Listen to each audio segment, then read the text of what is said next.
கால் சுட்டு போடுமையா கீழே இது கிடக்கு பாத்துக்க. Yeah, go to the snake one. It's so fun.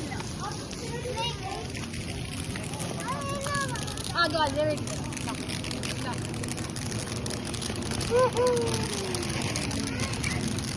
நான் அங்க பாரு இங்க திரும்ப போறாங்க பாரு.